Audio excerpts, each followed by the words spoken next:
Good day, Samuel here. We are on chapter 9 of the 12-week year. I bless you and wish the best for you. I hope you have a wonderful day.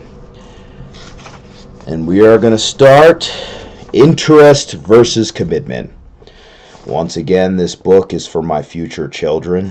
I love you and I pass wisdom down to you that I never received. May you do much better than I ever could have accomplished in my life. And to anybody else looking to purchase a home in the state of Colorado, I'd love the opportunity to compete for your business as a mortgage loan originator. You could call me at 719-645-5223. Here we go. Interest versus commitment. Commitments are a powerful part of the 12-week year. An ability to make and keep commitments improves results, builds trust, and fosters high-performance teams. Yet many of us avoid making commitments, and worse yet, we often break them when the going gets tough. To be truly great at what that we do, we have to become better at keeping our promises. A quote by Jean-Paul Sartre: "Commitment is an act, not a word." There is an old anecdote about commitments involving a chicken and a pig at breakfast time. The chicken has contributed the egg and is therefore merely interested in the breakfast. The pig, however, contributes the bacon and is thus completely committed. It's a humorous story, but ultimately paints a negative picture of commitment. In reality, kept commitments benefits both parties involved by improving relationships, strengthens integrity, and builds self-confidence. Commitments are powerful and often life-changing. I'm sure you can recall a time when you were determined to accomplish something meaningful and you were willing to do whatever it took to make it happen. One of the most powerful commitments that I have ever made was to my father. It was the summer after my first year of college, and I remember the conversation like it was yesterday. The two of us were working in his garden, talking about my freshman year. It quickly became apparent to me during the conversation that my father and I had different perspectives on the purpose of college. The issue was my grades. I was on the dean's list, but unfortunately for me, the dean kept two lists, and I was the one for the academic probation. My father explained that he was unwilling to continue helping with tuition unless my results improved. I felt terrible and made a commitment that day to my father and myself. I promised him that when I went back to school in the fall, I would get all A's, and he challenged me to meet my commitment by adding to the stakes. If I did get all A's, he would give me $500. If I didn't, I would owe him $500. When I went back to school that fall, I pulled out all the stops. I went to class, took notes in lectures, and read the text and did the homework. I also stopped socializing as much as I had during the first year. In the end, I got the grades, the straight A's. The $500 is long gone, but the commitment changed my life. I started showing up to the Real Dreams list, and I never went back. My story is a great example of commitment, a commitment to a personal promise.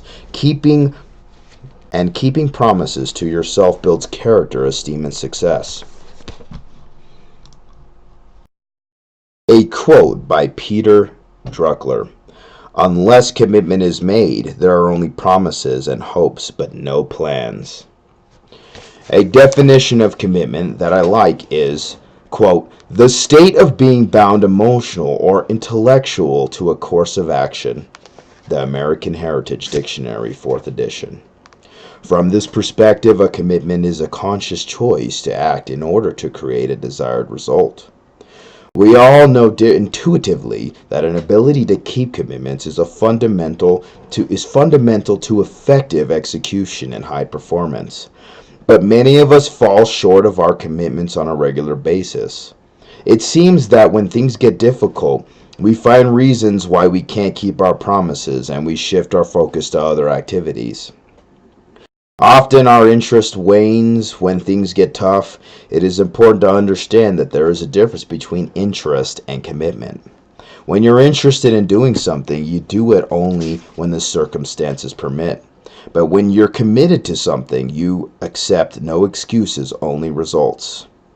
When we commit to something, we do things that we would not ordinarily do. The question of if goes away, and the question of if goes away. And the only question you ask is how. Commitment is powerful, but there are times when we struggle to commit. Here are the 4 keys to successful commitments. Number 1, strong desire. In order to fully commit to something, you need a clear, personal, compelling reason. Without a strong desire, you will struggle when the implementation gets difficult. But with a compelling desire, seemingly insurmountable obstacles are seen as challenges to be met. The desired end result needs to be meaningful enough to get you through hard times and keep you on track. Number 2, keystone actions. Once you have an intense desire to accomplish something, you need to identify the core actions that will produce the result you're after.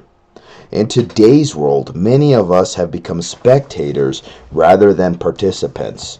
We must remember that it's what we do that counts. In most endeavors, there are often many activities that help you accomplish your goal. However, there are a few core activities that account for the majority of the results, and in some cases there are only 1 or 2 keystone actions that ultimately produce the result. It is critical that you identify these keystones and focus on them. Number 3, count the costs. Commitments require sacrifice. In any effort, there are benefits and costs. Too often we claim to commit to something without considering the costs, the hardships that we'll have to overcome to accomplish your desire. Costs can include time, money, risks, uncertainty, loss of comfort, and so on. Identifying the costs before you commit allows you to consciously choose whether you are willing to pay the price of commitment. When you face any of these costs, it is extremely helpful to recognize that you anticipated them and decided that reaching your goal was worth it. Number 4, act on commitments, not feelings. There will be times when you won't feel like doing the critical activities. We've all been there. Getting out of bed at 5:30 a.m. to jog in the winter cold can be daunting, especially when you're in a toasty warm bed. It is during these times that you will need to learn to act on your commitments instead of your feelings. If you don't, you will never build any momentum and you will get stuck on continually restarting, or as it is often the case, giving up. Learning to do the things you need to do, regardless of how you feel, is a core discipline for success. Many times, commitments are made more arduous by the time frame for which they are made. It is difficult to commit to anything for a lifetime.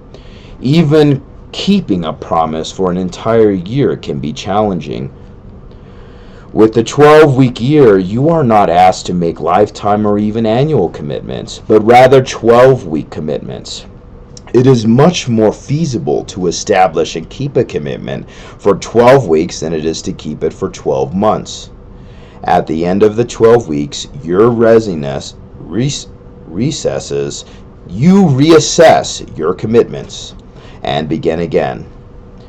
Our commitments ultimately shape our lives. They support sound marriages, create lasting relationships, drive our results, and help build our character.